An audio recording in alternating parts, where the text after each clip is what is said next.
What's up, everybody? Welcome back to the channel, and thank you so much for tuning in.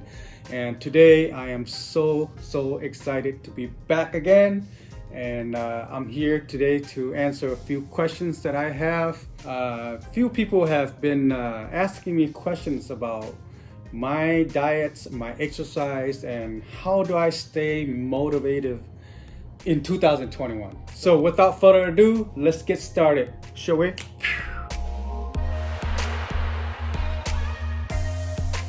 I have been receiving some questions and comments, people asking me about how I do my diets and how I do my daily exercise. It is very simple. There is no secret to it. I will break it down, let you guys know how I did it. So like I said, there is no secret to my exercise.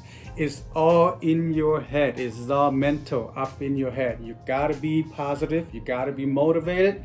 You gotta have confidence in yourself that you believe that you can do this every single day. It is a challenge, very challenge. Mentally, physically, you just gotta be, stay on top of it. Stay on top of it every single day. No matter how tired you are, get out of the couch, get up from your bed, and start doing exercise. Whether it's 10 minutes, 20 minutes, 30 minutes, an hour, just do it without any excuse. You can do this anywhere in your living room, you can do this in your basement, and you can even do this in your garage.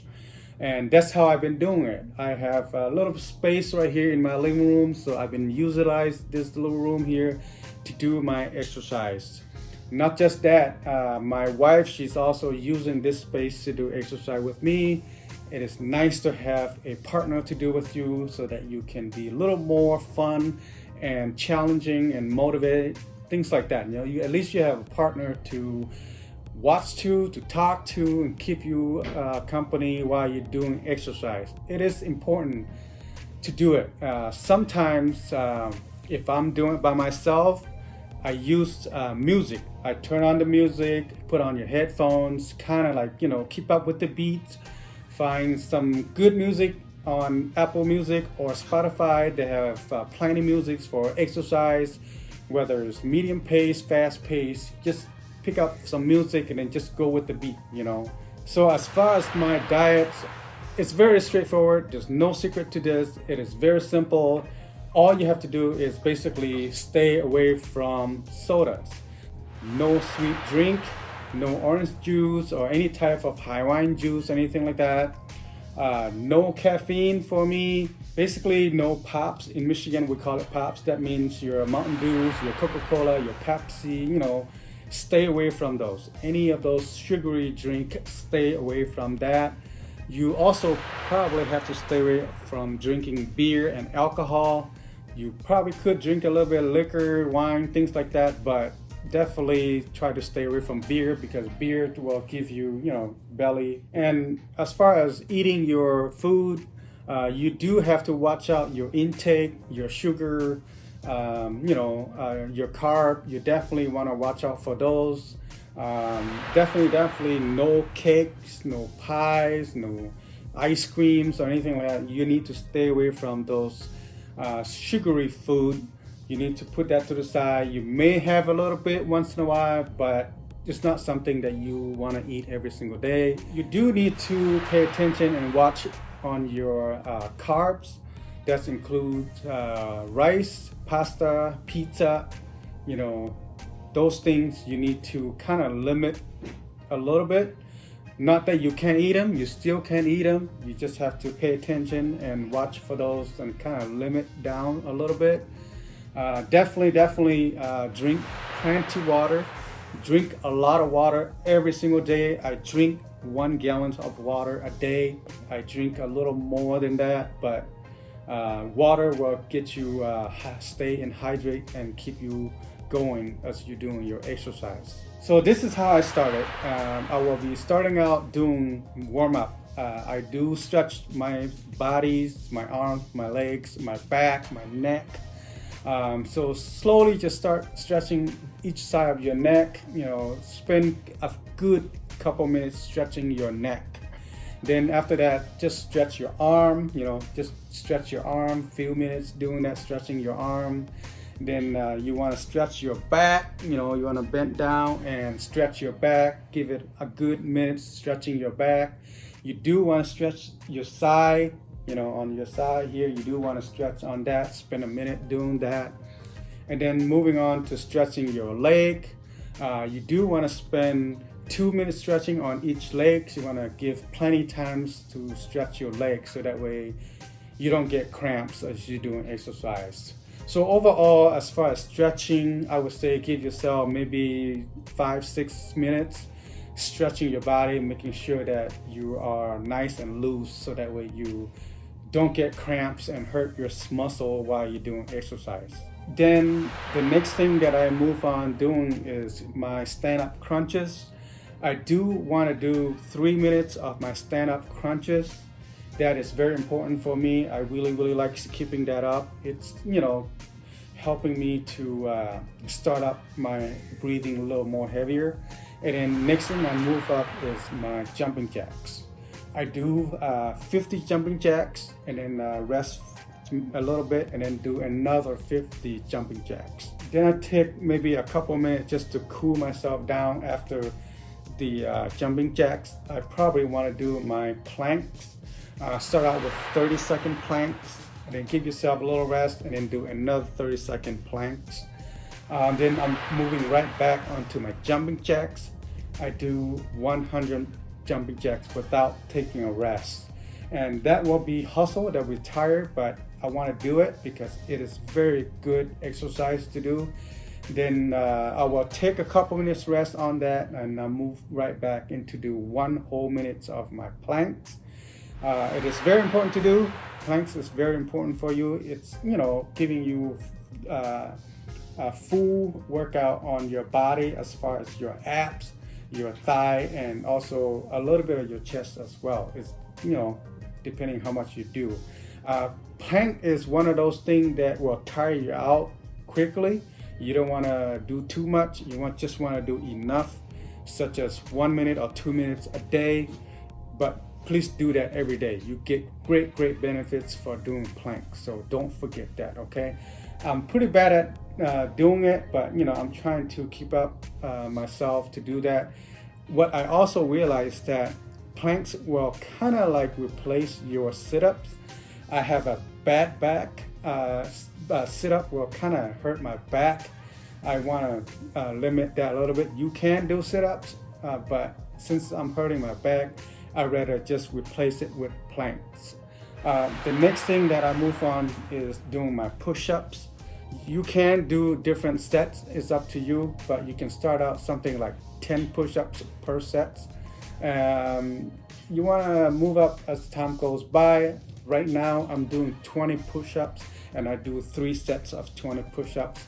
And then as time goes by, you get stronger on your body, you build up your stamina, you want to move up a little bit so that you get a full workout on that. Right now it's kind of hard for me to do jump ropes, but when the springtime comes, summertime comes, I do want to do 5 minutes jump ropes. I can't really do jump ropes inside my living room because it's gonna create a lot of noise and sound, and I try to calm that down a little bit, save my jump ropes for later on outdoor once the weather gets a little better. And finally, come down to the last thing is jogging.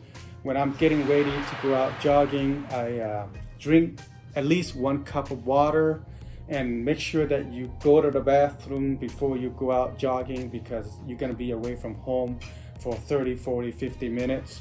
You do want to drink plenty of water and go to the bathroom prior to that. And I would give myself a good 1 minute stretch on my leg before I start jogging. And right after that, I would probably want to give a little bit exercise twisting on my ankle, just in case that you're running out there, you might twist your ankle.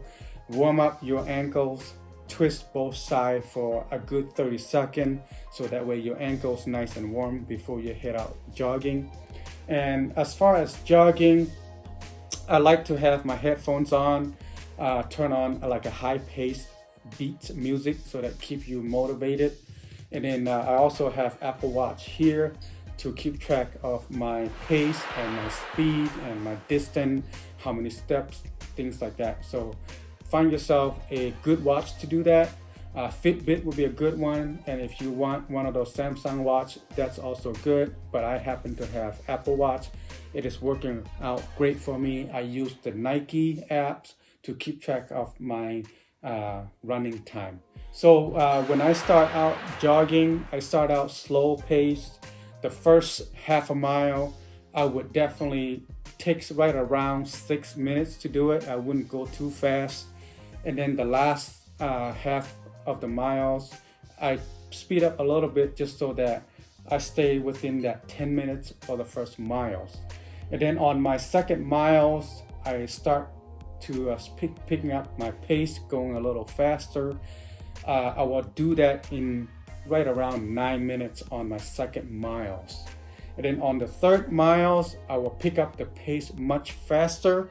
I will try to do that in 8 minutes. Within that first 3 miles, you should hit 27 minutes. That break it down to about 9 minutes per mile. And then on my very, very last miles, which is my fourth miles, I do a fast pace, give it out everything that I have. I sprint the last miles. That is usually around 7 minutes, depending, sometimes 7.5 minutes, depending on the traffic. So that way I have right around 35 minutes for my 4 miles jogging.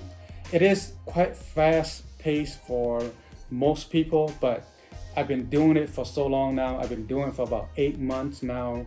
That is actually a pretty stable, steady, maintaining pace for me. I will try to at least keep up with that record every single time, so that way I have my regular workout. And the last thing is that I want to mention out is that I don't do this fast pace every single day. I do this fast pace every other day. Every other day I do like a long distance. I go for like 5 miles and then do a slower pace in 45-50 minutes. You know, someday you don't want to feel like going fast paced, and someday you want to take it for distant, that type of thing. I would say 45 minutes for 5 miles. It is very good pace. Someday I'm feeling tired, you know, I do it in 50 minutes for 5 miles. It is still great exercise. I love doing it. And don't be scared at first when you start out. You do want to give yourself some time to catch up, to become at a higher pace. You want to start out slow so that way your body build up for it. You don't want to hurt yourself. You don't want to tire yourself out, so that way you can't exercise the next day. Remember, smart exercise is safe exercise. You might want to take a day or 2 off in a week just so that you want to relax your body, give a chance for your body to recover, so that way you have energy to do this every single week. So there is no secret, like I said. You just gotta have very strong mental and stay on top of it every single day. Push yourself to the limit that you want to. Set up yourself a goal, how much accomplished you want to do as far as your exercise. Of course, there is no limit, but you do want to set up goals for yourself, whether it's 30 minutes a day, 45 minutes a day, or 1 hour a day. You will do as much as you want to do least as much as you want to do. Doesn't matter how much exercise you do, as long as you're doing it, it will be benefits for your health. Overall, it is your body, it is your life, it is your health. If you don't do it, no one's going to do it for you. So with that, I just want to say thank you so much for tuning in. I will have more videos coming up in the future. If you learn anything from this video, please give me a thumbs up, and don't forget to subscribe me on YouTube and follow me on Instagram. This is all I have for today. If you guys have any more questions, please leave down on the comment below. Until next time, peace.